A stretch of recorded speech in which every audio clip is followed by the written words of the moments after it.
Listo. Podemos empezar, ¿verdad, Gabriel? Sí, ya están entrando los panelistas, se les puede ir saludando. Muy bien, pues muy buenas tardes. Damos inicio a esta mesa 3D, que es la mesa sobre rentabilidad, innovación y gestión, que se inscribe en el marco del eje político de sostenibilidad y economía circular. Daremos inicio con 6 de las presentaciones para que nuestros investigadores, académicos y expertos que postularon sus papers a este congreso nos debatan y reflexionemos junto con ellos. La dinámica que llevaremos a cabo es, primero, cada uno de ustedes presentará, tendrá hasta 10 minutos, yo pondré una alarma, cuando suene la alarma significa que deberán cerrar en aproximadamente 2 minutos. Si escuchan nuevamente una segunda alarma, eso significa que ya deben de concluir. Empezaremos con el doctor Gonzalo Pérez Ramírez y en cada una de las intervenciones, si hay preguntas, las estaré formulando. Recuerden a todos nuestros asistentes que sus preguntas deben de formularse justamente en el foro, en el espacio del Zoom de preguntas y respuestas, no en el chat general, en el foro de preguntas y respuestas. Iniciamos con el doctor Gonzalo Pérez Ramírez con el tema Diseño metodológico para la evaluación de impacto social del taller de fabricación digital e innovación. Adelante, Gonzalo, ya debes de tener la posibilidad de compartir tu presentación. Muchas gracias, doctor. ¿Inicio? Por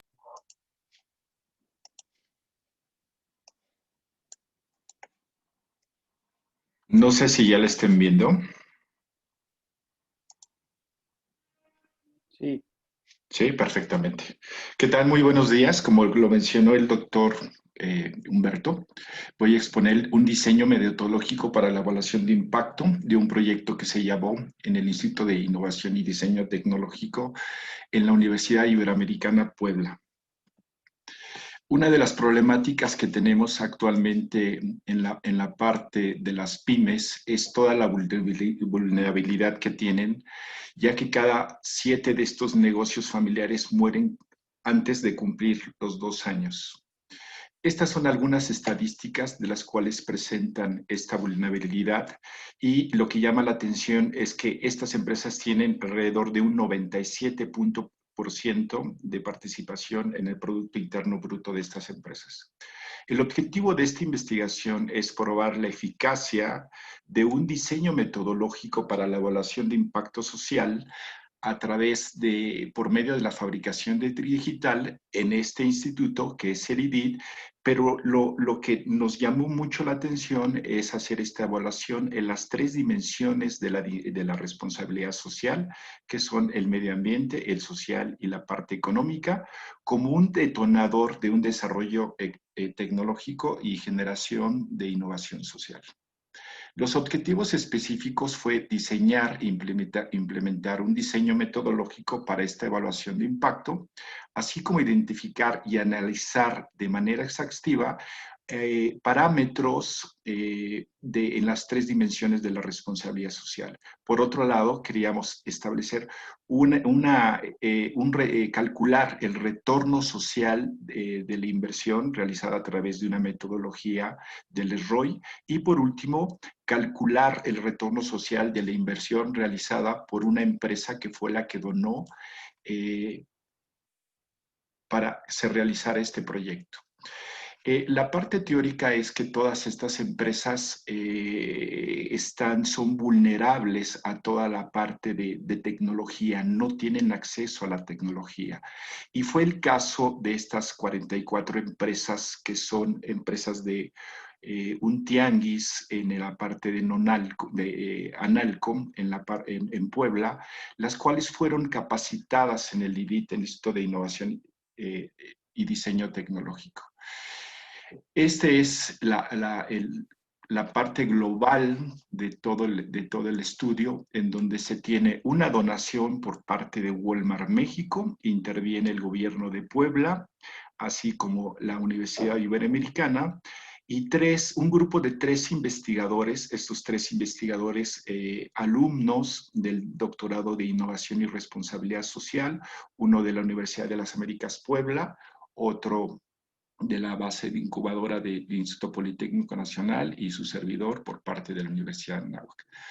La caracterización de estas empresas son las del Tianguis de Analco, son 44 empresas de economía social de un sector artesanal, las cuales fueron invitadas por el IDIT. Quien pagó estos costos de capacitación fue la Fundación Walmart. Participaron más de 1 o 2 integrantes durante el taller. La duración del taller fue de aproximadamente 60 sesiones. Y este es el contexto global de la investigación. Por un lado, las políticas de investigación, desarrollo y diseño.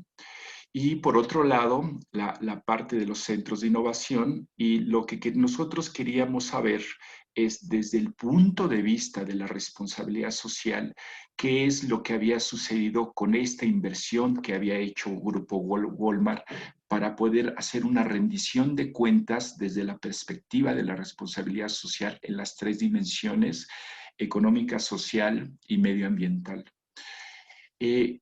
Fab Lab es una iniciativa de laboratorios de proyectos, de laboratorios de innovación tecnológica comandada por el MIT, y esta red global tiene más de 1.500 laboratorios alrededor del mundo. Estos son algunos aspectos de estos laboratorios a nivel mundial, y de las sugerencias de Neil, porque Neil estuvo enterado de este proyecto, fue que realizáramos un estudio de caso, un estudio transeccional con un enfoque cualitativo y cuantitativo, exploratorio, empírico, con el objetivo de identificar factores de impacto en las 3 dimensiones de la responsabilidad social.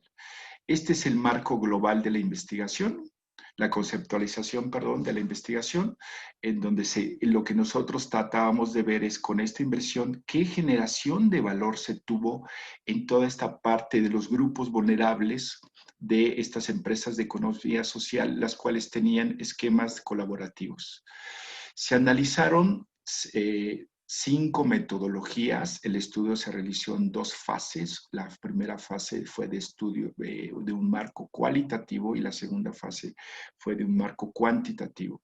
En la parte cualitativa se identificaron 4 metodologías de impacto. La primera fue TICS para el desarrollo, una metodología científicamente probada por investigadores de la Universidad de Manchester y de la Universidad de Sydney.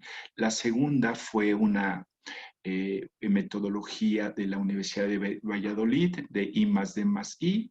La tercera fue una metodología de los Estados Unidos, B-Impact Assessment, la cual evalúa en línea y tiene el respaldo de más de 44,000 empresas que han realizado esta evaluación.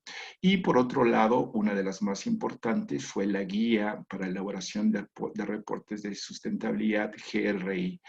Y por otro lado, teníamos las metodologías cuantitativas, que la que utilizamos nosotros fue el SROI para calcular el retorno social desde el punto de vista del costo-beneficio de la aportación que había tenido Walmart. Todo esto englobado en un estudio de caso a través de GIN. Este es el primer esquema, en donde cada una de estas metodologías trata de evaluar cada uno de los componentes que engloban esta investigación. La primera fue I+D+I, que engloba estos laboratorios, TICS para el desarrollo, engloba toda la parte de la transferencia tecnológica, capacitación que se dio a este curso de empresas. La tercera es la evaluación de estas empresas para saber nosotros el ADN de estas empresas. Y por otro lado, la perspectiva de las 3 dimensiones de la sostenibilidad que tenían estas empresas. Este es el marco teórico que se tienen, las 4 metodologías, junto con el SROI, desglosado en las 3 dimensiones de la responsabilidad social. Esta es la fase 1, están las 4 empresas que fueron capacitadas en este laboratorio del Fab Lab en el IDIT en Puebla y dentro de un marco de investigación de estudio de caso de GIN.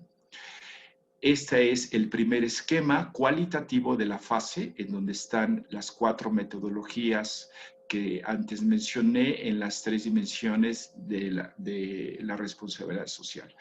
Y este es el diseño metodológico que tuvimos como resultado. Por un lado, en la fase 1 de carácter cualitativa, en donde identificamos a través de aplicar estos compendios de referencia y metodologías, identificamos factores de impacto en las 3 dimensiones. Estos factores de impacto obtuvimos indicadores monetarios que fueron los que nos ayudaron a poder calcular a través del ROI en la fase cuantitativa la fórmula matemática para saber desde el punto de vista de la responsabilidad social, de la rendición de cuentas, cuál había sido el costo-beneficio de la inversión que había hecho Walmart en estas empresas y poder rendir un informe del costo-beneficio que se había realizado. Las conclusiones fue que desarrollamos el diseño metodológico en base a estos instrumentos científicamente probados, los cuales contrastamos y confrontamos en cada uno de ellos y de acuerdo a la evaluación de impacto existe un creciente interés de poder conocer cuáles son los indicadores económicos de todas estas intervenciones tecnológicas en este tipo de proyectos, pero lo que nosotros queríamos saber es el carácter cualitativo y cuantitativo para poder comunicar a esta empresa los impactos generados. Esto contribuyó al estado del arte de la evaluación de impacto desde el punto de vista tecnológico y desde la parte de las estrategias de la responsabilidad social. Y otra de las conclusiones que obtuvimos es que en nuestra revisión de literatura no habíamos encontrado algún estudio similar visto desde la perspectiva de la responsabilidad social. Muchas gracias. Muchas gracias por el cumplimiento en el tiempo. Vamos a ver en estos momentos la sección de preguntas-respuestas. Y si les parece, pues, aquí tenemos una. Rogelio Castillo nos pregunta, el doctor Rogelio Castillo es miembro del claustro académico del doctorado de la Facultad de Responsabilidad Social y nos pregunta qué reflexión arroja la investigación de los diversos modelos de evaluación de impacto aplicados a proyectos de responsabilidad social. Adelante, Gonzalo. La reflexión que nosotros tenemos cuando lo platicamos los 3 integrantes que hicimos este estudio fue que este proyecto fue por invitación del IDIT a nosotros como investigadores del doctorado y lo que ellos no sabían, lo que nos preguntaban era qué es lo que tenía que ver la parte de responsabilidad social en una evaluación de impacto. Cuando empezamos a desglosar y vimos que podríamos atacar el problema desde la perspectiva de la responsabilidad social a través de una rendición de cuentas y a través de un costo-beneficio, calculando el retorno social de una inversión por una metodología cuantitativa probada a través de Fundación Rockefeller. Entonces, eso nos motivó mucho. Yo creo que fue muy enriquecedor el hecho de ver este fenómeno de estudio desde esa perspectiva de responsabilidad social, porque lo que nos llevamos fue muchas sorpresas en el aspecto de ver las diferentes tendencias y aplicaciones que pueden tener los estudios de responsabilidad social, en este caso, desde el punto de vista de la tecnología aplicada para empresas de economía social como medio de cambio para una generación de valor y un mejor modo de vida a través de la innovación que se dieron en los productos de estas empresas. Muchas gracias, Gonzalo. Y preguntarte también, eh, ¿en qué medida el ROI, la tasa de retorno social, ha sido recurrente en las investigaciones de este doctorado como una metodología que nos permite comprobar algunas hipótesis? Sin embargo, ¿qué limitantes observas tú, Gonzalo, en el uso de ROI? En tu experiencia, ¿qué limitantes tiene y qué recomendaciones harías al momento de utilizar esta metodología? En la revisión de literatura que se hizo directamente en el ROI, varios autores mencionan que el ROI tiene varias vulnerabilidades, ¿no? En lo particular, lo que nosotros identificamos fue en el desarrollo del mapa de impactos, ¿no? Ese mapa de impactos puede tener diferentes vertientes y lo que tratamos nosotros de hacer fue eh, tomar ejemplos, vamos a decir, parecidos desde el punto de vista tecnología y tratar de hacer una simulación de todas las evaluaciones que se habían hecho y tratar de identificar esos puntos dentro del mapa de impacto. Yo creo que ahí es donde la parte de las personas que pueden aplicar el ROI es donde podrían tener un poco de discusión, ¿no? En el momento de hacer el análisis de identificar esos factores dentro de los mapas de impacto. Yo creo que esa es la parte que se tendría que estudiar más, pero yo estoy plenamente convencido que desde el punto de vista cuantitativo, el ROI es una muy buena metodología para poder calcular un retorno social de la inversión y sobre todo algo que vimos es que finalmente los inversores, los que tratan de financiar este tipo de proyectos a través de transferencia tecnológica y tecnología, pues cuando se les da una rendición de cuentas y de acuerdo a la fórmula del ROI se calcula el costo-beneficio, el ratio, en donde establece que uno es a 1.39, que fue lo que nosotros obtuvimos, les llamó mucho la atención, ¿no? Y eso es lo que finalmente científicamente se demuestra, ¿no? A través de esta metodología, pero yo coincido con la revisión de literatura que tenemos, que sí hay mucho que hacer, muchos ajustes, ¿no? Al respecto. Muchas gracias. Bueno, nos dice Ingrid, quizás aquí ya podrías responderle directamente, si puedes, que si dejarán disponible la presentación en algún link, si ahí quisiera establecer algún contacto con Ingrid García para mayor información, adelante. Con todo Recordemos que gusto. estos espacios de reflexión, en donde se unen especialistas académicos, pero son sobre todo espacios para hacer comunidad científica, la invitación para que construyan sus redes con otros investigadores y bueno, pues para eso está disponible también nuestro chat para que entre todos puedan poner sus correos y poder empezar cada uno de nosotros a ampliar o construir las redes de colaboración científica. Continuamos. Nuestro siguiente ponente será Sebastián Rojas Covarrubias. Su planteamiento, su paper ¿es rentable para las empresas ser sustentables? Una pregunta que siempre inquieta en estos temas de responsabilidad social. Adelante, por favor, Sebastián. Muchas gracias. Buenos días, les voy a compartir mi pantalla.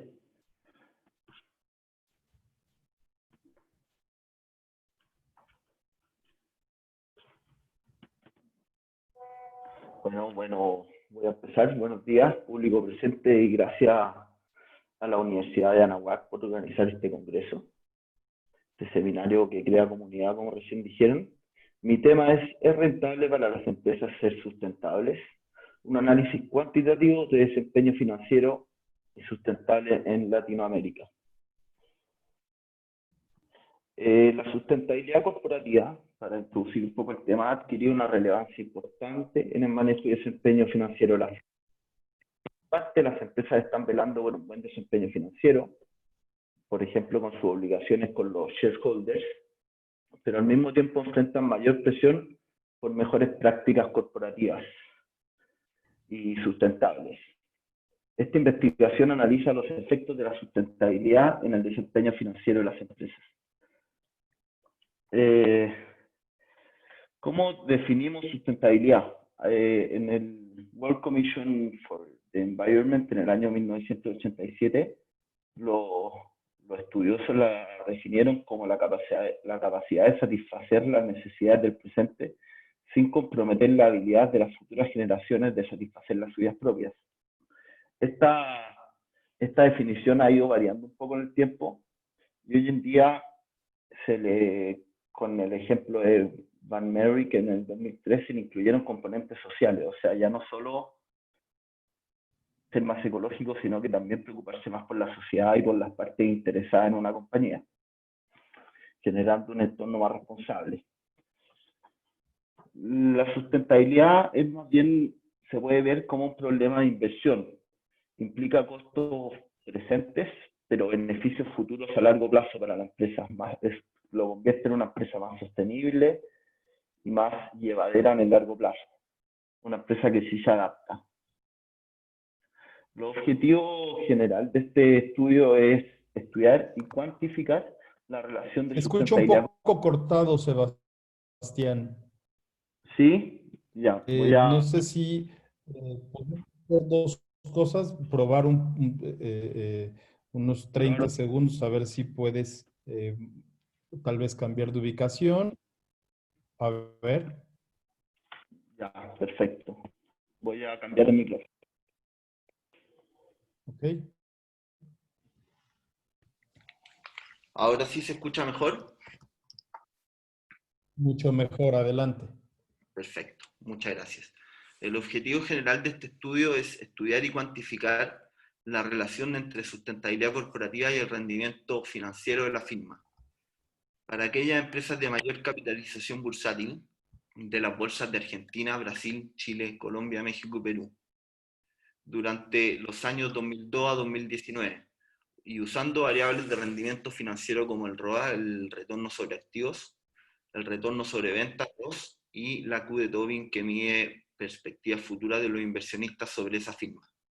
Y como variable de sustentabilidad se va a usar el índice ESG, que publica la plataforma Thomson Reuters todos los años para distintas empresas. El aporte de esta investigación se basa en que extiende los trabajos previos sobre este tema en 4 dimensiones. Primero que nada, los trabajos previos están centrados todos en economías desarrolladas como la estadounidense o economías europeas, y para un país en específico, no para un continente. Amplía el horizonte temporal. La evidencia previa indica que los estudios están hechos para un horizonte de 3 a 4 años máximo. Y como yo dije anteriormente, esto es un problema de inversión a largo plazo, por lo tanto creo que usar un horizonte temporal más amplio nos permite ver con mayor perspectiva el problema y los resultados. Estudia el ESG, agregado y desagregado por sus componentes. El ESG son 3 componentes, es la componente medioambiental, social y de gobiernos corporativos. Nosotros vamos a estudiar el ESG como un todo y también desde una forma desagregada por cada una de sus componentes, y que usa 3 medidas de desempeño financiero. Los estudios previos generalmente usan el ROA, algunos usan el Tobin's Q, algunos usan el ROA y el ROS. Nosotros en nuestra revisión literaria buscamos utilizar las que los estudios previos están utilizando más y unirlas en un mismo estudio. ¿Para quién es un aporte este estudio? Primero que nada para las empresas, para ayudarlos a dirigir sus recursos financieros y sus recursos financieros destinados a sustentabilidad, aumentarlos, dirigirlos de mejor manera y motivarlos a invertir más en ese ámbito. Para los legisladores, sobre todo de Latinoamérica, para crear leyes que regulen la reportabilidad de datos sobre sustentabilidad, leyes que regulen la sustentabilidad corporativa también y se interioricen un poco en el tema. Y para los inversionistas, para resolver el cuestionamiento que se puede generar sobre si invertir en empresas con alto ESG o no, si eso trae beneficios, si les conviene fijarse en ese aspecto de su inversión o no.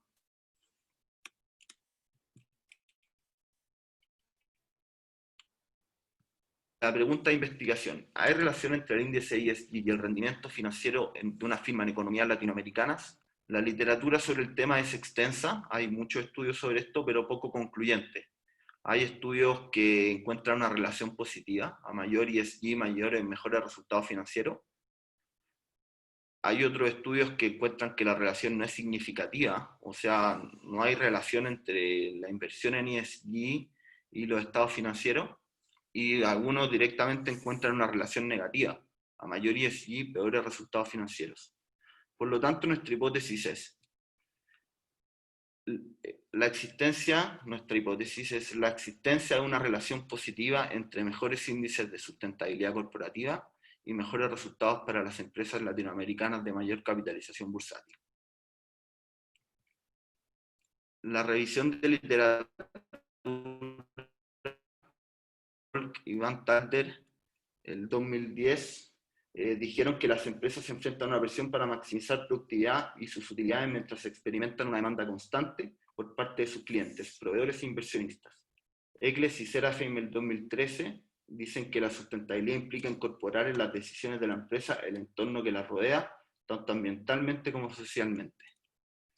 Knowledge estudia esta misma relación entre sustentabilidad y desempeño financiero a través de la econometría de panel para empresas del Standard & Poor's 500, o sea, un estudio de economía desarrollada, y Duque Aguilera, el 2019, estudian la relación para 5 países de América Latina, pero con horizonte temporal solo de 2011 a 2015.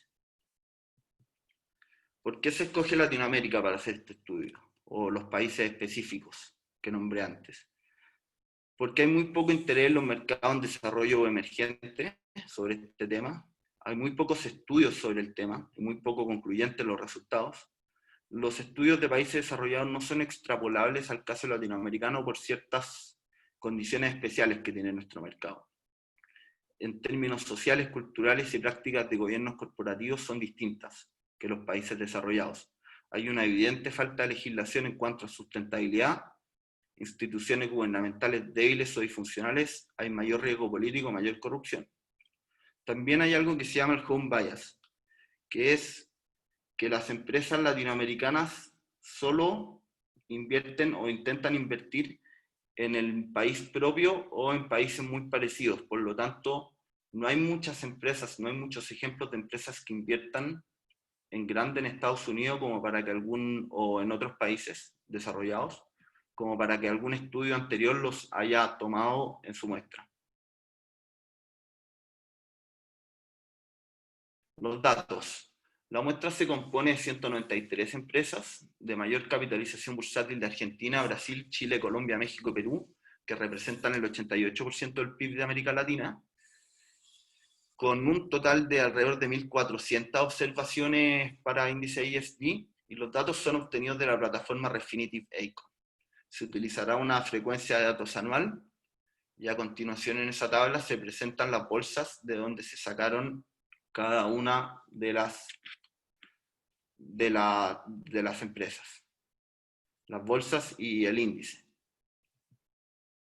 Como variables dependientes, esta investigación utiliza 3 variables dependientes: el ROA, el ROS y la Q de Tobin, que es una métrica basada en el mercado, captura el valor de mercado de una firma, determina la expectativa de los inversionistas sobre el valor presente de las utilidades futuras de la firma.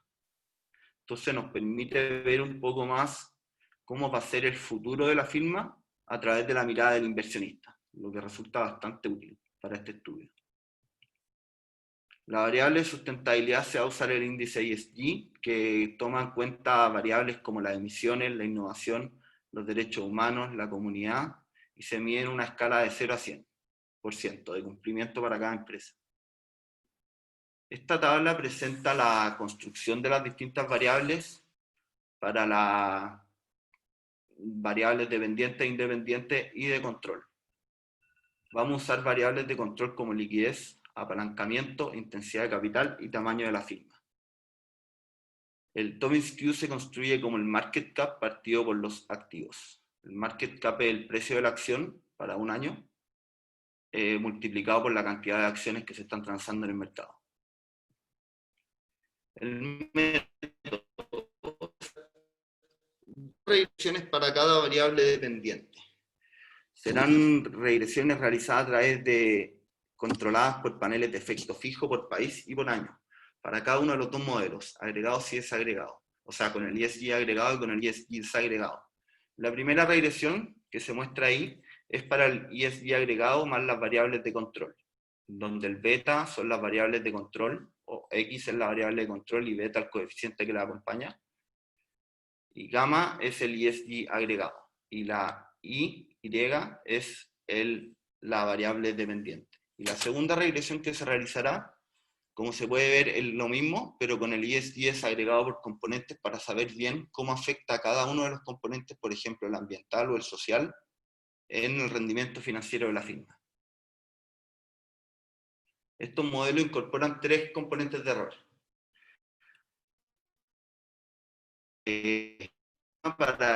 Phi para errores particulares a cada empresa invariante en el tiempo. Theta controla todas las variables particulares al periodo en el que se está midiendo.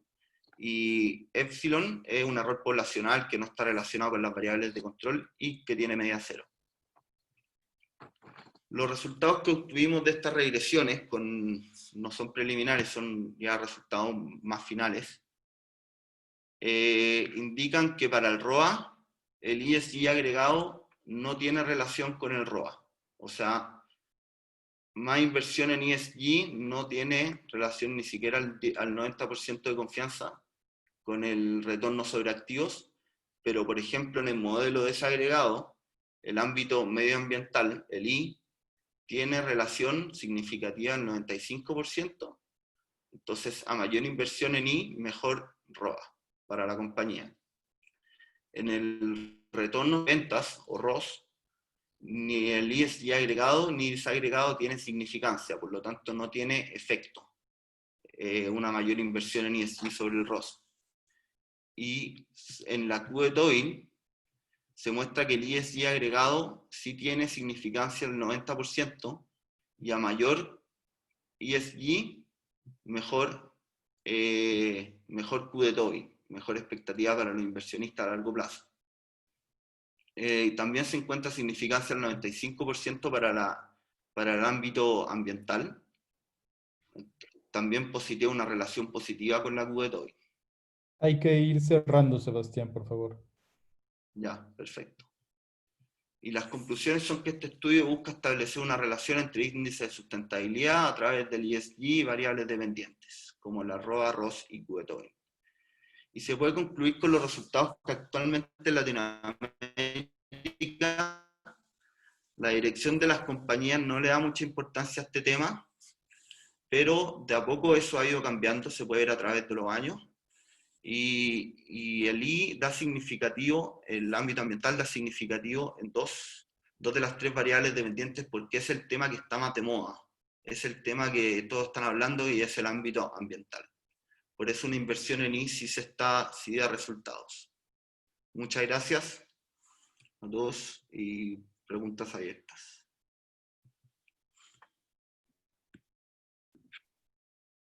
Muchas gracias. Haremos lo siguiente, en lo que se plantean aquí las preguntas. Sí. Continuaremos y tomaré las preguntas conjuntas tanto de este tema como del siguiente para que les demos respuesta al final de la siguiente intervención. Nuestro siguiente ponente, permítanme un segundo, es Carlos Rubilar Valenzuela, quien nos presenta su investigación Preferencia por la sustentabilidad en fondos de inversión de la generación Z, un tema también vinculado a lo que hace un momento Sebastián Rojas nos planteó en el sentido de la pregunta permanente sobre la rentabilidad de la responsabilidad social. Adelante, Carlos. ¿Estás ahí? Buenas tardes. Acá Sí. estás, sí. Me gustaría saber si me escuchan bien. Creo que te escuchamos un poco cortado. A ver. ¿Me escuchan bien? ¿Aló? Te escuchamos cortado, Carlos. Sí, voy a hacer una prueba porque no tengo mejor conexión. ¿Te parece bien? Si quieres, lo que podemos hacer, sugiero que en lo que puedes buscar una mejor conexión, continuamos con Nicolás Palma y regresamos contigo después de Nicolás. Si es que Nicolás está aquí, porque no lo veo. Nicolás Palma, ¿estás por aquí? No te alcanzo a identificar en...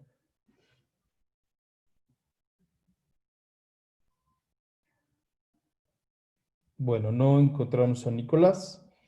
Nos faltaba desde hace rato, aún no se conecta. Continuamos entonces con Esteban Beas, Blended Returns, the New Concept for Portfolio Management. Adelante, Esteban. ¿Puedo compartir pantalla nomás, cierto? Por supuesto.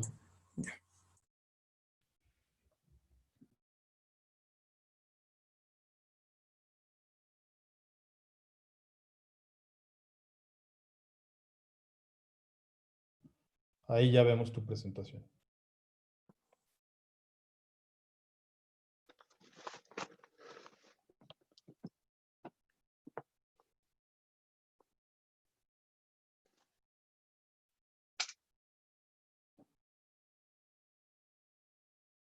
Disculpe, tenía el micrófono desactivado.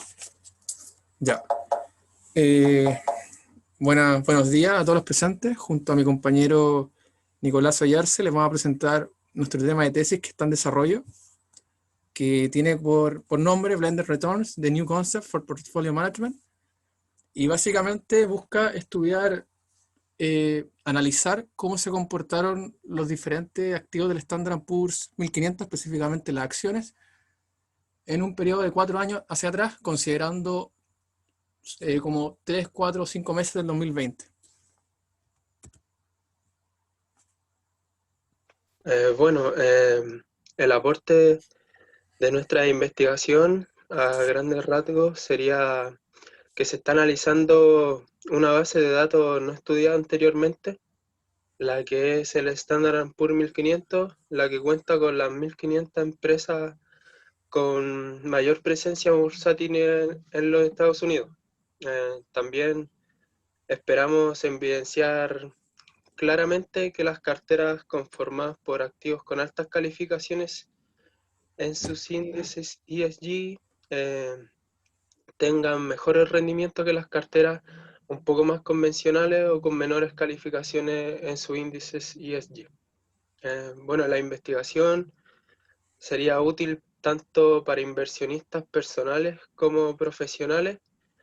De esta manera podrán tener mucho más conocimiento sobre las finanzas sustentables y tomar mejores decisiones a la hora de invertir. Y también obviamente es importante para la sociedad, ya que las finanzas sostenibles estaríamos demostrando que no son ineludibles para lo que está sucediendo hoy en día en el planeta.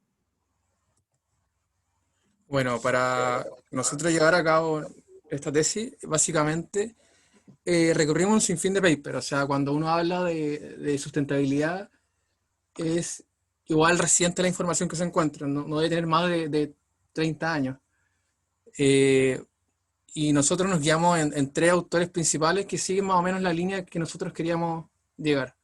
Ashwin en el 2016, a través de un estudio en el cual agarra 966 empresas, de las cuales el 16% es del Dow Jones Sustainability y 84% no, mide la correlación entre los rendimientos ESG y la volatilidad y logra concluir que efectivamente las empresas que tienen mayores calificaciones, o sea, que incluyen factores ESG dentro de sus prácticas, presentan menores volatilidades. Y más que eso, él logra concluir que, además, dependiendo de la industria en la que esté situada la empresa, va a generar mejores rendimientos en términos de retorno. El otro autor es Fred Buchanbaz en el 2015, que a través de 2.200 estudios que tomaron, logran concluir que hay una relación positiva entre los criterios ESG y el desempeño financiero de una empresa X. Y por último, Dorflener, el 2015, introduce que a través de los últimos 20 años el interés de los inversionistas ha aumentado por los activos con altas calificaciones ESG. O sea que esto nos puede dar cierto indicio de que ya la persona, el inversor, tiene cierta conciencia de los beneficios, no solo de rendimiento que queremos hablar ahora, sino beneficios ya sociales, ambientales, que tiene tener dentro de su cartera empresas que tienen altas calificaciones en su índice ESG. Bueno, la pregunta de investigación es si las carteras que contienen activos con altas calificaciones ESG efectivamente poseen mejores rendimientos y están menos expuestas a las volatilidades del mercado que las carteras convencionales. O sea, con carteras convencionales nos referimos a carteras que tienen menores índices ESG. Como hipótesis, tenemos que las carteras conformadas por activos con altas calificaciones ESG efectivamente están menos expuestas a las volatilidades y puede que presenten mejores retornos que las carteras con activos con bajas calificaciones ESG. Esto no es descabellado, porque de hecho el mismo ASMI en el 2016 nos indicó que a través de su estudio que la inversión en compañías que no son ESG podría tener mayor riesgo anual de hasta un 28%, o más que las inversiones que sí tienen factores ESG incluidos. Además, de las industrias que analizó, 8 de 12 obtuvieron mejores retornos que fluctúan entre el 2,25 y el 31,84%. Y esas 8, obviamente, incluían factores ESG dentro de sus prácticas.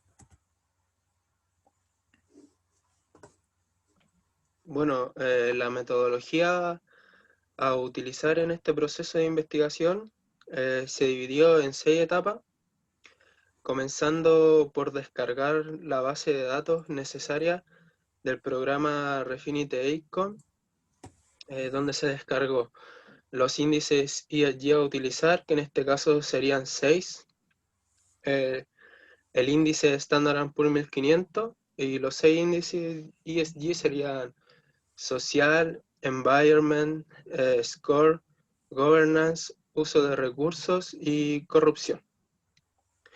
Luego de esto, se dividió el Standard & Poor's 1500 en quintiles, en 5 quintiles, los cuales cada uno de estos conformaría una cartera de inversión y se ordenó según el índice ESG a utilizar de mayor a menor calificación. Esto nos dará que el quintil 1 tiene las calificaciones más altas del índice ESG a utilizar y el quintil 5 las menores. Para cada quintil se conformó una cartera de valor equivalente y una de proporción constante. De esta forma, no importará cómo se armen las carteras y será menos el margen de error al que nosotros podríamos estar expuestos. Luego de esto se analizarán diferentes ratios, el cual será la volatilidad, el retorno, el ratio de Sharpe y los beta. Y luego de esto se procederá a hacer una comparación entre estas carteras para sacar conclusiones de ellas.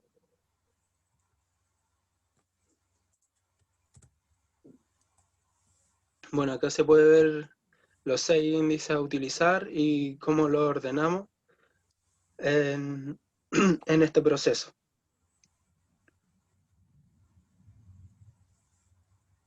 Bueno, los resultados que nosotros obtuvimos en esta investigación es que efectivamente las carteras compuestas por altas calificaciones ESG sí presentan menores volatilidades que las carteras más convencionales.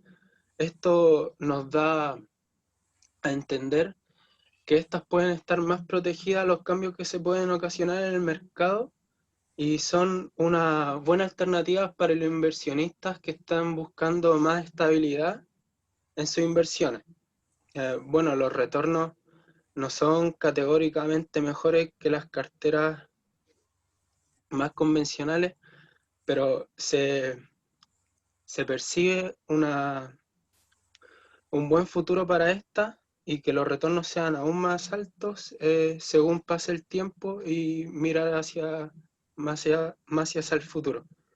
Bueno, los mejores resultados que nosotros podemos percibir se encuentran cuando ordenamos las carteras con el índice social, el environment y uso de recursos, y el peor sería corrupción, que mostró una baja en las puntuaciones. Esto quiere decir que las empresas no están tomando más prácticas favorables a no ser corruptibles en el tiempo. Bueno, aquí se presenta un cuadro de resultados. Básicamente aquí están los 3 ESG que mejor resultado obtuvimos. El score, que es básicamente una ponderación de todos los ESG, o sea, mete el ESG Environment, Social, uso de recursos, Governance, todo. En esto, hoy aquí obtuvimos mejores resultados en volatilidad, en Environment también y uso de recursos también. Generalmente, perdón, en volatilidad, ahí me fui. En términos de rentabilidad, no existe una persistencia en los datos que nos dé pie para decir efectivamente la inversión en ESG tiene mayor retorno. Eso se puede ver puede estar explicado por la forma en que se armaban las carteras, tal vez, pero en términos de rentabilidad no podemos concluir 100% de que efectivamente invertir en factores ESG genera mayor retorno.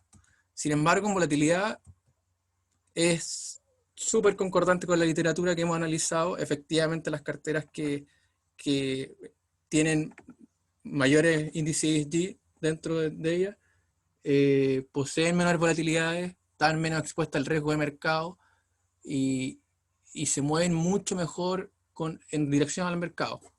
Bueno, de hecho, complementando con la presentación de mi compañero anterior, el ESG Environment es uno de los que presenta los mejores resultados tanto en volatilidad como en retorno y los demás índices que vienen.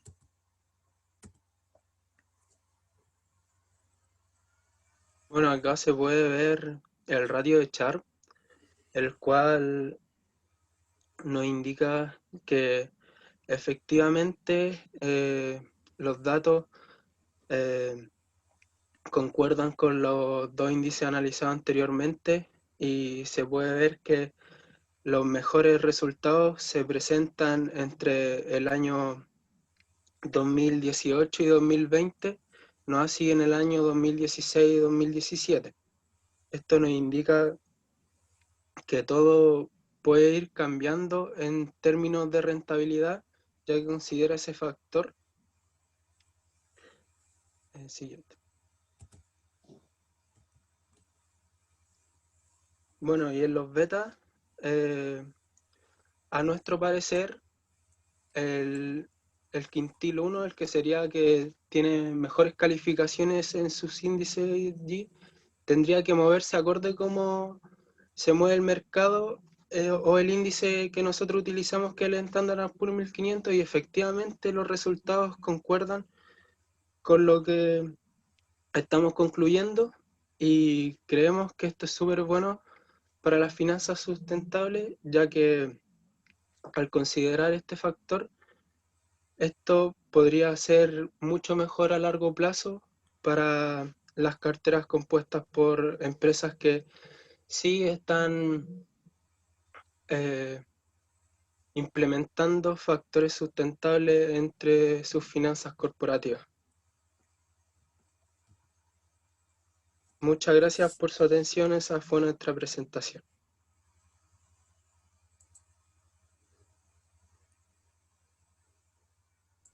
Muchas gracias, justo a tiempo, muchas gracias. Tenemos algunas preguntas que se formularon para Sebastián. Voy a dar lectura a ellas. porque también hay otras que ya están ligadas con esta participación. Las voy a plantear para que ustedes vayan respondiendo, por favor. Primero, para Sebastián, déjenme corroborar, sí, para Sebastián Rojas, Andrea Sosa nos pregunta, entonces se podría decir que entre mayor ESG, mejor rentabilidad tendrá la empresa, le termina conveniendo ser sustentable económicamente. Bob, por su parte, nos pregunta, ¿cuántos periodos de proyección utilizaron para el ROI? Es la pregunta también para Sebastián. También para Sebastián, además de felicitarle, Manuel pregunta si las variables de tu estudio resultan significativas, ¿qué implicaría o seguiría posteriormente a nivel práctico? Esto lo pregunta porque él, por lo que aquí nos comenta, ha pensado en cómo aterrizar esto en las empresas para casos específicos de trabajo. También tenemos una incógnita, como a una manera de provocación, si es la cartera es igual a inversión. Adelante con sus respuestas, por favor.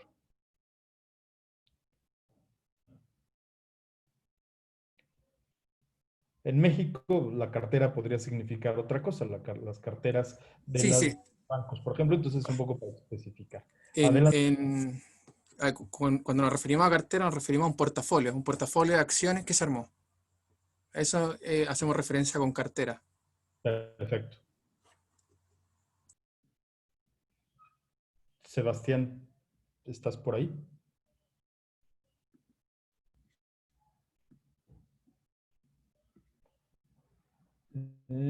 Creo que Sebastián, algo pasa con el micrófono de Sebastián, pero continuamos entonces con nuestra siguiente presentación.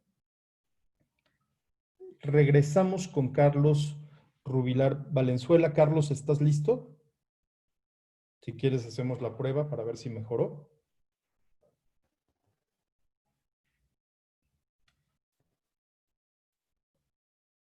Carlos.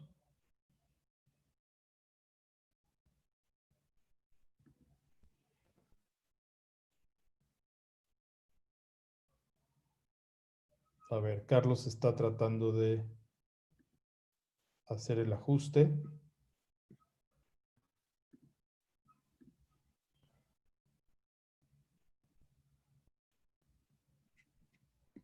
Carlos.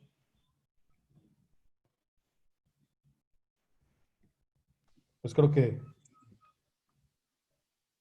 aún no. Yo soy la compañera de Carlos, estaba tratando de conectarse mediante su celular, pero parece que no le funcionó. Bueno, no te preocupes, Catalina, en cuanto él esté listo, que nos indique. También hay otra posibilidad, hacerlo a través de alguno de los celulares de nosotros, los que estamos en aquí como parte de la mesa de moderación, y probablemente por ahí lo que podemos hacer es pasar tu presentación y a través de algunos de los celulares, el celular ponerlo cerca del micrófono y que poco a poco lo vaya presentando. Eso lo dejamos como una Ya, perfecto. Si quieres, ahí en el chat privado con Gabriel, puedes irlo organizando. Por Ya, favor. gracias. Ponencia. Entonces, continuamos con Jorge Luis Filio Flores, fondeando el desarrollo sostenible mediante el crowdfunding. Adelante, por favor, José Luis. Jorge Luis. Sí, muy buenos días. Buenas tardes, perdón. ¿Pueden escucharme? Sí, te escuchamos bien. Porque mi cámara no se ve, pero bueno. Tu ponencia aún no la vemos. Ok. A ver. Ya la vemos. Listo. Adelante. Excelente. Bueno, muy buenas tardes. Gracias por acompañarnos a todos los asistentes. Gracias a la NAWAC por este espacio. Desde Blue Spot estamos muy contentos. Somos un emprendimiento social. Nacimos hace apenas 3 años sobre crowdfunding. Para quien no sepa en la audiencia, el crowdfunding es un modelo de negocio en el que hay 2 públicos principales, los inversionistas o fondeadores y los proponentes de proyectos o iniciativas sustentables, en el caso nuestro. Y un intermediario digital es el que facilita que haya un intercambio, en este caso monetario, para que se logre financiar un proyecto en específico. En México ya tiene algunos años esta industria naciente y bueno, nos da mucho gusto nosotros poder insertarnos en ella mediante un enfoque nuevo que es el de la Agenda 2030 para el Desarrollo Sostenible, que pues muchos deben conocer. Así que también es un honor estar en este foro porque la ANAHUAC de manera histórica ha tenido investigaciones muy importantes en el tema de la inclusión financiera, que es pues realmente nuestro pan de cada día en nuestra empresa. Así que bueno, sin más preámbulo voy a presentar con el desarrollo el caso del crowdfunding para la Agenda 2030 en México. Como todos sabemos, estos 17 objetivos u ODS ya tienen en México una estrategia nacional para lograr su consecución, para lograr alcanzarlos. Sin embargo, pocas veces hablamos de las necesidades de financiamiento que estas tienen. Es decir, estos objetivos como acabar el hambre, la pobreza y bueno, son nombres muy grandes, sí requieren una inversión importante. Claro, no lo puede hacer solo el sector público, se necesitan diversos actores aliados y en este caso el sector privado a través del crowdfunding es nuestra hipótesis y nuestra premisa de investigación, qué tanto pueden aportar estas empresas para fomentar el financiamiento para el desarrollo sostenible. Así que, de una manera introductoria, esta estrategia que les comento la propuso la Oficina de la Presidencia de la República, quien es la que encabeza todo el sistema nacional de la Agenda 2030. Se compone por diversos organismos de seguimiento e implementación, consejos técnicos de los ODS y bueno, todo el mecanismo que existe a nivel nacional y a niveles subnacionales, ¿no? Ya sea municipal o estatal. Así que bien, esta estrategia sí identifica que hay una necesidad para definir cuánto nos va a costar de alguna manera implementar la agenda y están trabajando en esto. Sin embargo, nuestra motivación es apoyar a este esfuerzo y poder deducir, al menos en el ámbito macroeconómico, y aterrizándolo un poco más a casos de estudio, cómo se puede contribuir con mecanismos innovadores de financiamiento a la Agenda 2030. Así que algunos mecanismos tradicionales, por parte del sector público, son los fondos nacionales para el clima, bonos verdes, incluso son algunos mecanismos nuevos también que implementa el sector privado, y pues obviamente también tenemos aquí la asistencia oficial para el desarrollo que tienen y se articulan mediante organismos multilaterales. Y para contextualizarlos un poco a manera, un enfoque global, sí es una cantidad importante la que se define, naturalmente, por Naciones Unidas para poder cumplir con los diferentes objetivos. Hablamos de que los objetivos relacionados con infraestructura, como el ODS 9 y el ODS 11 sobre ciudades sostenibles, naturalmente requieren el orden de pues, varios miles de millones, ¿no? Para alcanzarse. Y bueno, aunque esto es a nivel global, se hace especial énfasis en estos estudios en países en desarrollo, en este caso también en Latinoamérica. Así que, bueno, se puede ver que estas cantidades exorbitantes no están al alcance, ¿no? De ningún presupuesto y incluso superan en muchos casos de Latinoamérica los PIB de los diferentes países y que obviamente para alcanzarse se necesita de una cooperación ya sea entre países o dentro de las mismas fronteras entre actores de los diferentes sectores. Así que bueno, aquí voy a irme un poco rápido, realmente lo importante viene un poco después.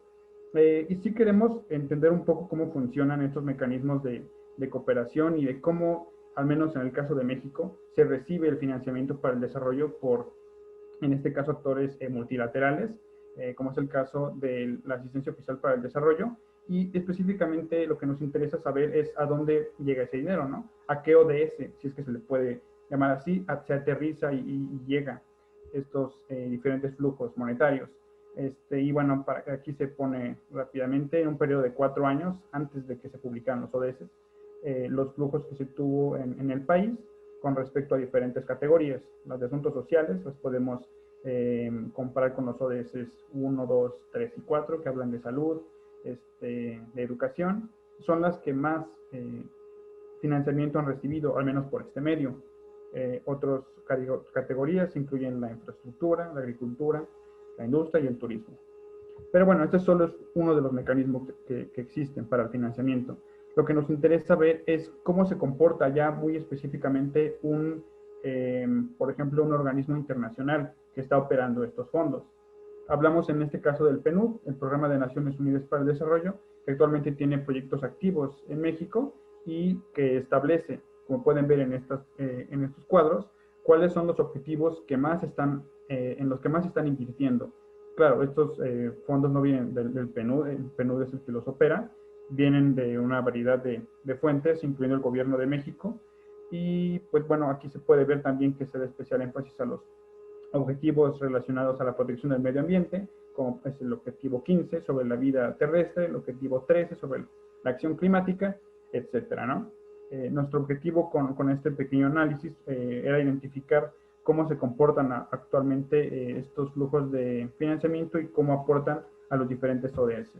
Así que comparamos las necesidades que pudimos identificar con el financiamiento efectivo y vemos que sí tiene una distribución al menos similar en categorías como protección ambiental y asuntos sociales. Sin embargo, hay una disparidad importante, es en el concepto de infraestructura. México, al menos en los países de la OCDE, es de los que menos invierten o menos destinan de su PIB al ramo de infraestructura, ¿no? O al menos eso ha sido durante las últimas décadas. Así que, y precisamente aquí también se tiene una falta de fondos, tanto del sector privado y como de organismos multilaterales, a esta categoría. Por lo cual identificamos como una posible área de incidencia de los que se conocen como mecanismos innovadores de financiamiento. Y ahora sí ya entramos más en materia específica de esta presentación, porque hay diferentes mecanismos innovadores de financiamiento. Estos, bueno, en este caso los definió el PNUD también en Nueva York, y pues bueno, aquellos expertos en finanzas pueden identificar rápidamente, ¿no?, que hay diferentes categorías como los impuestos, cuotas, contribuciones solidarias, y algunos que son más novedosos están en la categoría de instrumentos de carga anticipada y deuda. En el caso de México, especialmente en la estrategia para la Agenda 2030, se mencionan los fondos, los bonos para el desarrollo sustentable y otras herramientas, ¿no?, como contratos que pues se tienen para fomentar el empleo en los jóvenes también. Hay un mecanismo por el cual se puede adaptar este proyecto que tiene el gobierno para cumplir con la agenda, y bueno, una variedad también de mecanismos adicionales. Me gustaría destacar, por ejemplo, el caso de los fondos de inversión en microfinanzas, los cuales han tenido una participación importante durante un periodo de aproximadamente una década, como se puede ver en esta tabla, con una recaudación de más de 9,000 millones de dólares, porque sabemos el rol importante que ha tenido, al menos este mecanismo, para sacar de la pobreza a muchas personas. Y bueno, obviamente sacar de la pobreza a las personas no solamente contribuye implícitamente a los otros objetivos, como el acceso a la salud, alimentación digna, de educación, etcétera, ¿no? Por lo cual, creemos que sobre esta misma línea de microfinanzas y en general de inclusión financiera es donde se puede proponer el crowdfunding o financiamiento colectivo, sobre todo para cerrar algunas brechas de financiamiento. Así que, aterrizándolo el caso de México, nuevamente, hay 6 ejes de acción que determinó el gobierno para cumplir la agenda, y el primero de ellos dice fomentar la inversión para el desarrollo sostenible mediante la articulación de fondos, actores y mecanismos innovadores de financiamiento. Aquí, pues de manera paralela, durante los últimos años, instituciones como Nacional Financiera y la Comisión Nacional Bancaria y de Valores han abogado mucho por la inclusión financiera como un mecanismo de desarrollo, y especialmente han promovido mucho el desarrollo del ecosistema de fintech o tecnologías financieras, para facilitar que aquellas personas que no tenían acceso a servicios bancarios, por ejemplo, los tengan ahora, ¿no? Y esto como tal, pues bueno, aborde y toque el primer punto y eje de esa estrategia. Obviamente hay muchas más acciones que se están llevando a cabo por el gobierno de México respecto a este primer eje, pero este es el que más nos importa a nosotros, ¿no? Otras acciones incluyen hacer un sistema financiero sostenible, obviamente alinear por ejemplo, la plataforma Proyectos México, que tiene Banobras, al esquema de los ODS, y bueno, una variedad adicional de acciones que se están llevando a cabo.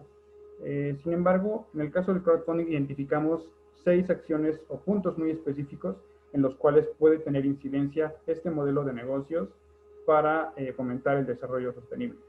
Hablamos nosotros de impulsar la inclusión financiera para los grupos en mayores condiciones de vulnerabilidad, aumentar la presencia de productos mexicanos en el mercado internacional, garantizar el acceso y abasto de energía asequible, promover el escalamiento de pymes, fomentar el acceso a tecnologías para la adaptación y mitigación del cambio climático, y asegurar el financiamiento para la adaptación también.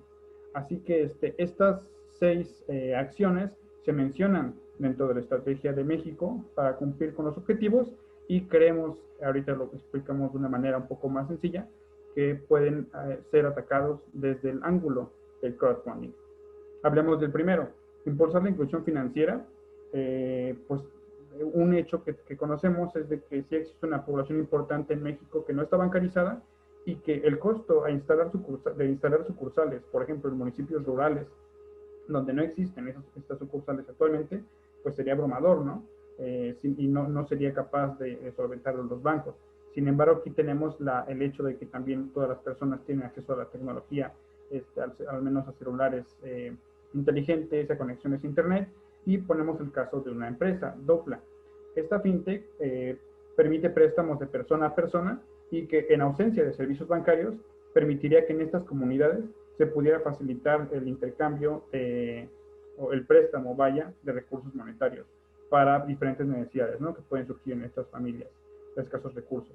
Así que ese es un ejemplo. El segundo es cómo se puede aumentar la presencia de productos mexicanos en el mercado internacional mediante el crowdfunding. Tenemos el caso de Play Business, una empresa muy conocida en esta rama que ha permitido que pues diferentes franquicias mexicanas lleguen al extranjero, ¿no?, que se puedan expandir también otras cadenas latinoamericanas aquí en nuestro país. Y pues bueno, es un caso de éxito muy importante. Otro punto es el de garantizar el acceso y abasto de energía asequible para toda la población.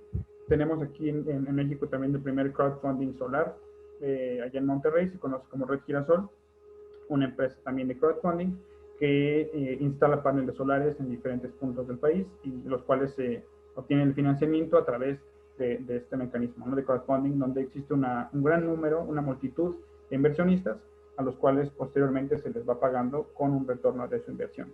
Estos paneles han ayudado a ahorrar un costo de aproximadamente 16 millones de pesos desde que existe esta empresa de crowdfunding solar. Los otros 3 puntos incluyen promover el escalamiento de pymes y en esta categoría, bueno, solo puse un ejemplo, pero hay varias empresas de crowdfunding. El caso de Propeller es también muy destacado, que ha permitido que emprendimientos mexicanos obtengan financiamiento por hasta 10 millones de pesos por campaña de crowdfunding, y al menos 2 docenas de campañas han sido exitosas en esta plataforma, por lo cual se puede ver que se contribuye incluso de una manera un poco más directa y más rápida que los mecanismos que anteriormente tenía el INADEM, por ejemplo, ¿no?, u otras instituciones que también promueven el escalamiento tecnológico de las pymes. El punto número 5 habla de fomentar el acceso a tecnologías necesarias para adaptación y mitigación. En este caso ponemos nuestro propio emprendimiento como un fondo colectivo, el primero en su tipo, en enfocarse a la Agenda 2030 y los Objetivos de Desarrollo Sostenible. Es decir, que si existe una empresa o incluso puede ser una iniciativa social que tiene un enfoque hacia alguno de estos objetivos y una necesidad de financiamiento, claramente, puede postular el proyecto en esta plataforma digital y, bueno, ya sería la empresa la que lo apruebe o lo rechace para que se publique y pueda conseguir financiamiento. Y el sexto y último punto que ponemos es el de asegurar el financiamiento necesario para las acciones de mitigación y adaptación. Aquí hablamos, por ejemplo, hemos hablado de la infraestructura anteriormente, así que ponemos el caso de BRIC. Este crowdfunding inmobiliario es al menos el más exitoso también aquí en México, con más de 400 millones de pesos invertidos en diferentes inmuebles, ¿no? El enfoque que se le puede dar a este tipo de negocio para fomentar una infraestructura más resiliente sería como que es un sector de la construcción, tuviera un enfoque pues el crecimiento del cambio climático, ¿no?, que las nuevas políticas para ingresar proyectos de inversión a esta plataforma incluyan que sea un diseño pues, arquitectónico que cumpla con regulaciones ambientales, que esté pues diseñado para soportar pues, desastres naturales, que se encuentran en una zona de riesgo, etcétera, ¿no? Así que estos son al menos 6 puntos que pudimos identificar en nuestra investigación, en los cuales la ya naciente industria del crowdfunding puede tener una incidencia muy importante y contribuir como uno de los mecanismos innovadores de financiamiento de los que tanto se hablan, no solo en México y en Latinoamérica, sino también en otros países del mundo en desarrollo.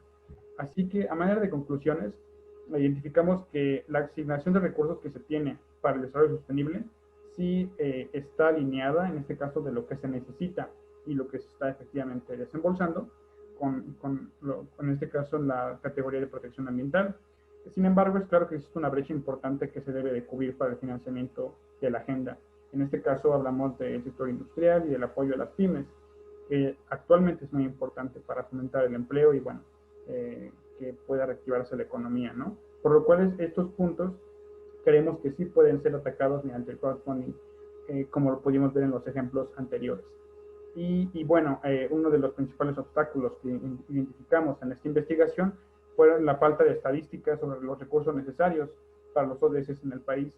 Y esto, claro, a pesar de que existe, como lo comenté en la introducción, un sistema nacional para los ODS, en el que en teoría debe existir repositorios con información de los diferentes estados respecto a la implementación de los objetivos, pues realmente aún están muy poco maduras estos repositorios y este acceso a la información. Así que, bueno, esas son nuestras conclusiones. Por último, comentar que pues nuestra empresa estamos articulando una red de financiamiento sostenible, así le llamamos, donde diferentes actores aliados que están interesados en contribuir también a la Agenda 2030 mediante diferentes esquemas, como lo puede ser el crowdfunding, conozcan un poco más con esta comunidad de aprendizaje que es la red de financiamiento sostenible. Así que es todo. Muchas gracias por el tiempo y abierto a preguntas. Muchas gracias. Abrimos este espacio de preguntas. Una de las cuestiones recurrentes para su consideración, una de las cuestiones recurrentes en temas de crowdfunding está dado a partir de la confianza, es decir, cómo los esquemas de confianza facilitan la recaudación de fondos para distintas causas sociales. En este sentido, ¿cómo se controla, cómo se monitorea, cuáles son las recomendaciones de controles de confianza en este tipo de iniciativas? Sí, excelente pregunta. Efectivamente, la misma actividad, por su naturaleza, es vulnerable a muchos riesgos, ¿no? Hablamos de financiamiento al terrorismo, por ejemplo, lavado de dinero, y es claro que se necesita un mecanismo de supervisión o monitoreo. En este caso, la Comisión Nacional Bancaria y de Valores ha tenido el liderazgo, al menos al igual que países como Brasil, que han implementado regulaciones estrictas a las empresas de este giro. De hecho, algunas de ellas, como fue el caso de Dupla, son las primeras que ingresaron su documentación para ser aprobadas por esta comisión bancaria. De otra manera no podrían operar en territorio mexicano. Sí se lleva una regulación pues estricta para ellas, especialmente aquellas que manejan rendimientos. Existen otros crowdfundings que solamente involucran donaciones o recompensas y esos no están sujetos a la llamada ley fintech, ¿no? Así que por eso no hay una regulación tan estricta, pero aquellos que manejen retornos e inversión sí tienen una supervisión muy de cerca por parte de las autoridades, al menos en el caso mexicano, y bueno, sus homólogos también en países como Chile y Brasil. Esa sería la respuesta.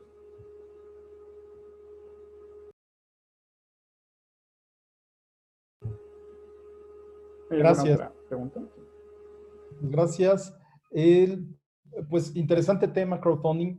Eventualmente, ojalá podamos trabajar algunas cosas juntos desde el doctorado de Innovación y Responsabilidad Social y desde la maestría de Responsabilidad Social, donde crowdfunding, desde luego, es un tema permanente en la agenda académica. Muchas gracias a todos.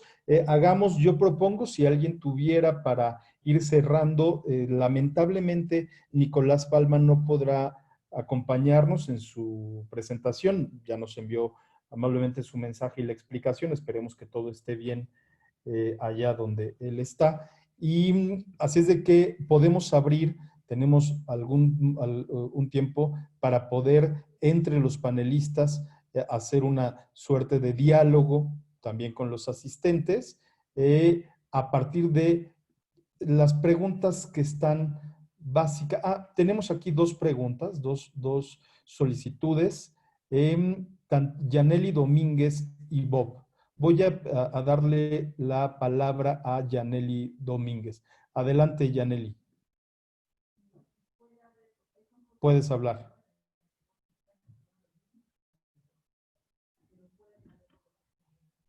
A ver.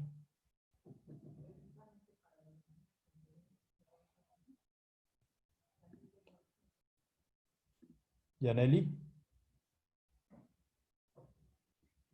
Bueno, algo está pasando. Adelante, Bob.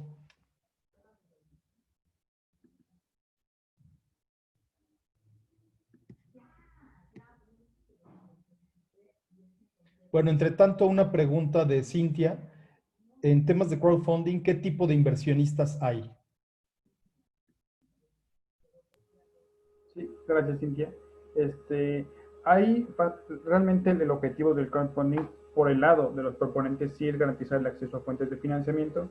Sin embargo, por el lado de inversionistas sí es la oportunidad de entrar pues al mercado, ¿no? En este caso hablamos de inversionistas que no tienen tanta experiencia, al menos es la gran oportunidad que tienen, en este caso jóvenes o recién egresados, de poder invertir su dinero, ¿no? Sus ahorros también en algo que sí les genera rendimientos y con los cuales se sientan cómodos al no poner en riesgo cantidades fuertes o sumamente grandes de dinero, ¿no?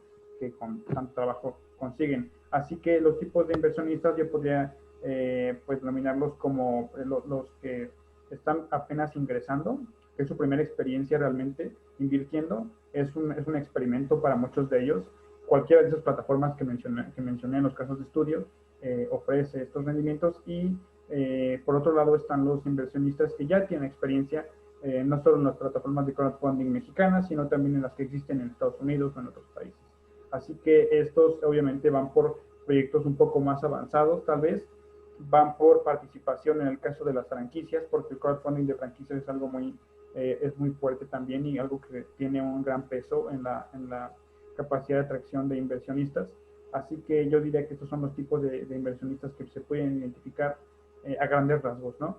Realmente depende mucho, pues, tanto de la experiencia como de la facilidad con la que aceptan el riesgo, ¿no? También porque sí hay un disclaimer en todas las plataformas de crowdfunding hasta bajito que dicen que, pues, realmente es una actividad regulada, sin embargo, es posible que no obtengan su retorno de inversión o incluso que pierdan su inversión. Así que ya dependerá de la personalidad de cada quien, pero son los tipos de inversionistas que podría comentar. Gracias. Muchas gracias.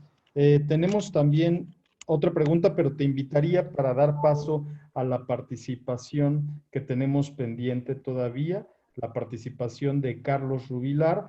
Te pediría si puedes ver la pregunta que nos hace Pastor y comentarla al final de la intervención para cierre. Pastor te pregunta cómo pueden acceder a este tipo de financiación los ayuntamientos, ya que ellos no persiguen utilidades. Pero ahora vamos con la participación que tenemos pendiente de Carlos. Carlos y Gabriel, ya no sé si ya se pudo resolver este asunto técnico para que puedan presentar.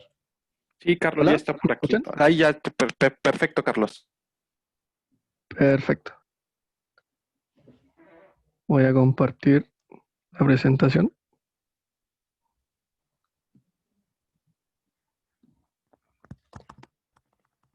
¿Me indican si se ve correctamente? Sí. Ok, entonces parto. Buenas tardes a todos. Mi nombre es Carlos Rubilar y junto a mi compañera Catalina Riveros vamos a presentar nuestra investigación que data sobre las preferencias por la sustentabilidad en fondos de inversión de la generación Z.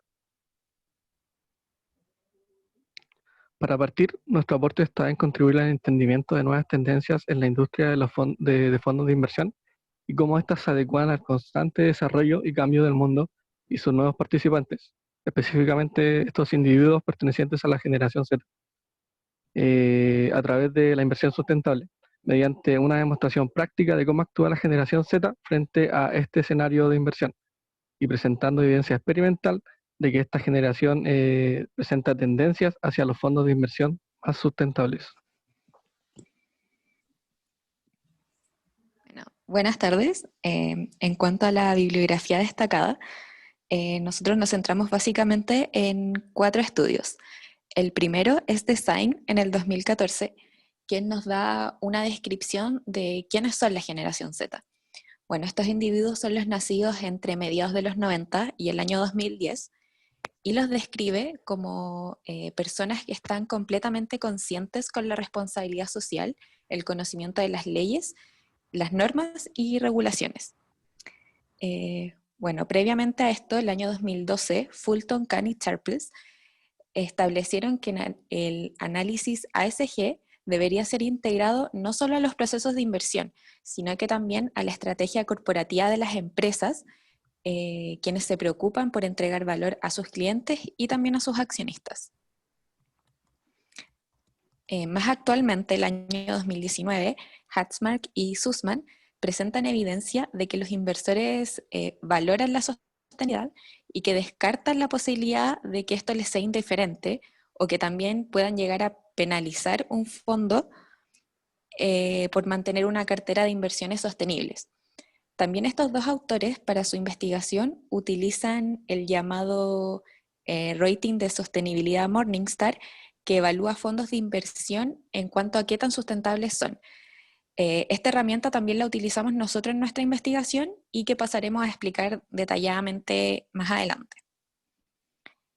Y teniendo en cuenta esto, también el año pasado, Amman, Bauer, Fischer y Müller establecen que los inversionistas minoritarios ven más influenciadas sus decisiones de inversión socialmente responsable frente al rating de sustentabilidad Morningstar que los inversionistas institucionales. Esto nos da a entender que los individuos de la generación Z, quienes serán la próxima generación que entrará al mundo financiero, podría ver sus decisiones influenciadas, ya que estarán catalogados como inversionistas minoritarios. A través de todo lo anteriormente mencionado, nace la siguiente pregunta que también da paso a nuestra hipótesis, que es si presenta la generación Z más preferencias por los fondos sustentables de inversión.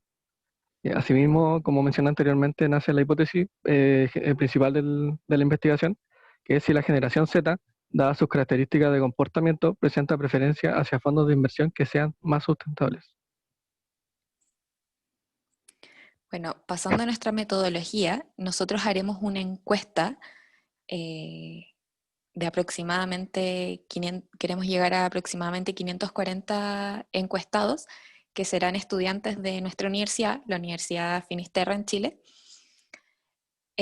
todos estudiantes de ingeniería comercial entre 18 y 25 años.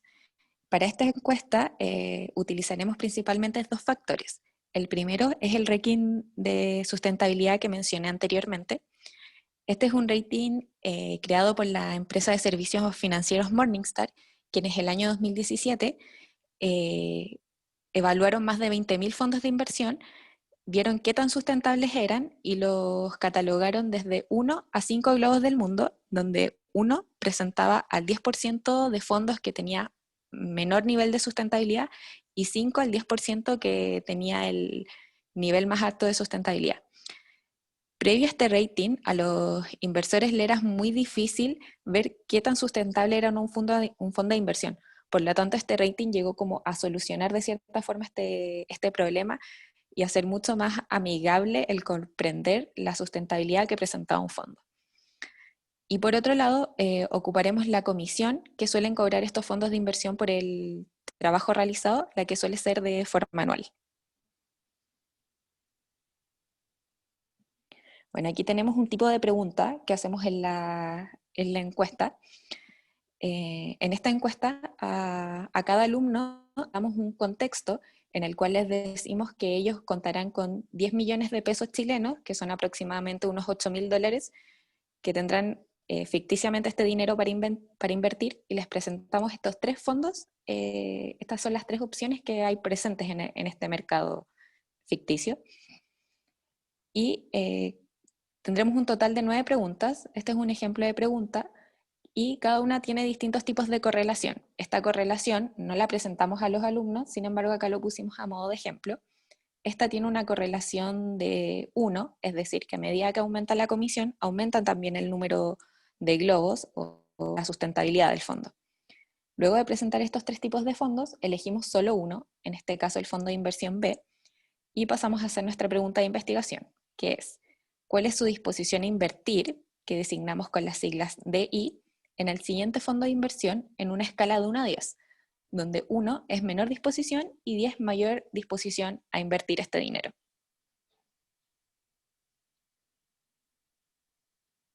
Bueno, a continuación hay una tabla resumen de las 9 preguntas que haremos a los estudiantes. Claramente cada uno responderá solamente una pregunta al azar para que sus respuestas no se vean influenciadas. Estas 9 preguntas se dividen en 3 grupos. El primero es el grupo sin referencia, es decir, que solo presentamos la pregunta, como en el ejemplo de la slide anterior, donde presentamos distintas comisiones y número de globos.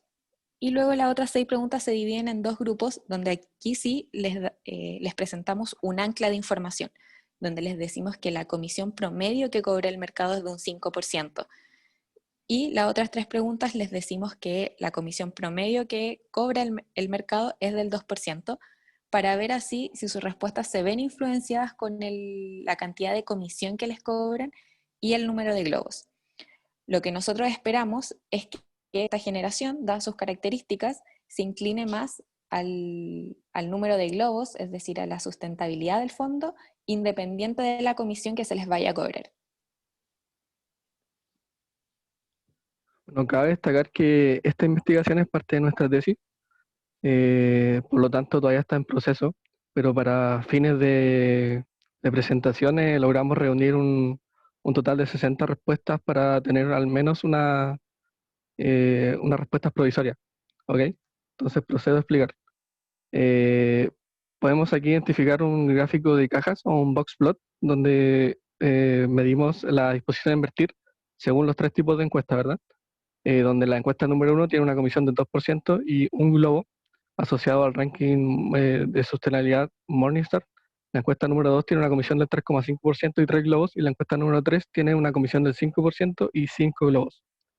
Podemos identificar en el gráfico de cajas que la distribución explica claramente cómo a medida que aumenta la comisión y los globos, también aumenta la disposición a invertir. Además de esto, ejecutamos una NOVA para medir la diferencia entre las medias de las encuestas, y como resultado obtuvimos que las medias de los estudios no son iguales, por lo tanto son significativamente diferentes, lo que a modo de respuesta nos da a inducir que existen preferencias por la sustentabilidad de los fondos de inversión en estos individuos de la generación Z. También cabe destacar que actualmente estamos reuniendo más respuestas para tener una muestra que sea más representativa y así tener una investigación más consistente, ¿verdad? Esa ha sido nuestra presentación. Muchas gracias por el tiempo. Gracias, muy amables, y gracias por el apego al tiempo. Damos entonces causa a algunas de las preguntas que tenemos. Iniciamos con esta pregunta que nos... Bueno, acá hay José Ángel Díaz Rebolledo nos pregunta si podría existir algún sesgo a contestar lo moralmente correcto y que el resultado no se refleje correctamente. Y también una pregunta de Cintia, si en temas de crowdfunding, ¿qué tipo de inversionistas hay? Bueno, esta creo que ya nos la respondiste. Pero un poco para la provocación. Y adelante, por favor. Bueno, efectivamente podría existir algún sesgo, pero apelamos a que estos individuos de la generación Z, dado los estudios que existen, también presentan un mayor apego al tema de las finanzas, entre comillas, sostenibles. Por lo tanto, es parte de su naturaleza, básicamente, actuar frente a condiciones que sean más sustentables. Muy bien. Además que también su comportamiento tiende a mostrar mayor sinceridad frente a sus pensamientos que generaciones previas que podrían, claro, actuar más como lo moralmente correcto, pero ellos también según nuestras investigaciones, se destacan por ser más sinceros de acuerdo a sus pensamientos y sus creencias. ¿Cuáles son los siguientes pasos de su investigación? Bueno, nos quedan, hicimos el estudio solamente del grupo sin referencia, nos quedan las otras 6 tipos de preguntas que son con esta ancla de información, ver si esto ve influenciadas o no sus respuestas. y además hacer más análisis estadísticos más fuertes. Muchas gracias. Jorge Luis, tenías una respuesta ahí pendiente. Sí, gracias. Preguntaban por el sector público y qué tanto podrían participar en el crowdfunding. Ahí, bueno, comenté, no sé si fue en privado la respuesta. Básicamente es que hay muy pocos ejemplos, muy pocos casos, al menos en Latinoamérica, de esto. Primero que nada porque, aunque en teoría sí pueden, bajo los lineamientos de la ley, al menos mexicana, participar, ya sea pues diferentes ayuntamientos, creo que fue la pregunta específica, o incluso pueden ser secretarías de Estado, pueden participar como proponentes de proyectos, digamos, una campaña, ¿no?, de recolección tal vez de alguna iniciativa, o si se busca rendimientos, pues la construcción de tal vez un edificio o algún parque, por ejemplo. Sin embargo, es muy limitada la literatura al respecto. Puedo comentar sobre el caso de la Asociación de Bomberos en Querétaro. Ellos, por ejemplo, aunque no son directamente del gobierno del estado, sí hicieron una campaña de crowdfunding con una plataforma, se llama micochinito.com, y sí lograron tener una porcentaje de recaudación importante. Así que sí hay casos, pero muy, muy pequeños, y creo que es precisamente por esto, por el miedo que puede haber, tal vez del mal uso de los recursos recaudados, tal vez. Creo que yo creo que sería el primer obstáculo, al menos el más importante, para que se pueda fomentar que los ayuntamientos también participen en este esquema. Tenemos una inquietud también de Cintia, este es para Catalina y para Carlos. ¿Los DI son más influenciados por solo tener la categoría sustentable? ¿Cuál es la otra categoría que toman en consideración la generación Z?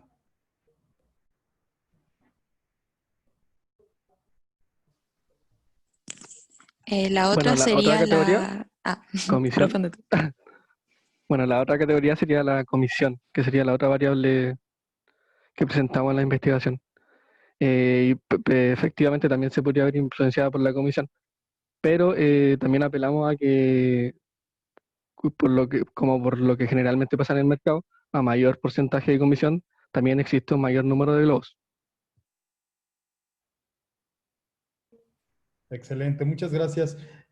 Con esto, si no hubiera más preguntas, comentarios o inquietudes, incluso en el propio de los panelistas, a veces cuando uno está de panelista y ve las participaciones de los otros, nos quedamos con muchas dudas y no tenemos oportunidad por los tiempos de preguntarle a nuestros colegas que participan con sus investigaciones, y este sería el espacio por si alguno de los ponentes tiene alguna pregunta para los demás.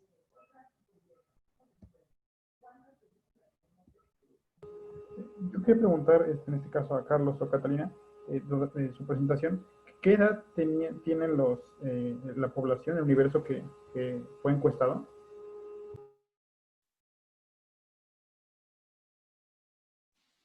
De 18 a 25 años. Muy bien, pues muchas gracias a todas, a todos por su participación, por este foro que pone, si ustedes como pudieron haber visto en las distintas ponencias y en la programación, en el programa del Congreso, esta mesa en particular hacía énfasis sobre los temas de rentabilidad y sobre los temas también de preferencias de consumo. Desde que muchas felicidades a todos. Gracias por su participación. Les pedimos si pueden abrir las cámaras para poder tomar una fotografía de este panel para que Gabriel nos indique cuando ya la tenga y podamos estar todos. Si abren sus cámaras, por favor, los panelistas.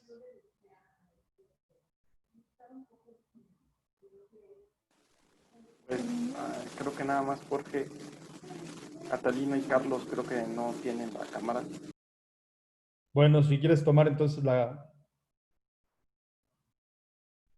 foto, Gabriel, no importa, y así ya la ponemos. Ok, listo.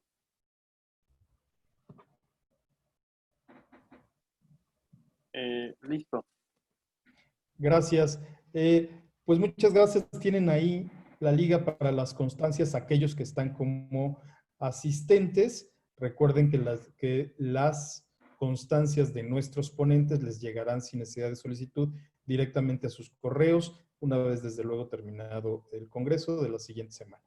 Muchas gracias a todas, a todos. Un placer estar con ustedes y les invitamos a nuestro siguiente espacio que tienen ustedes la liga, es la premiación de la entrega de los premios Anáhuac a la responsabilidad social 2020. Muy buenas tardes y un gusto. Hasta luego.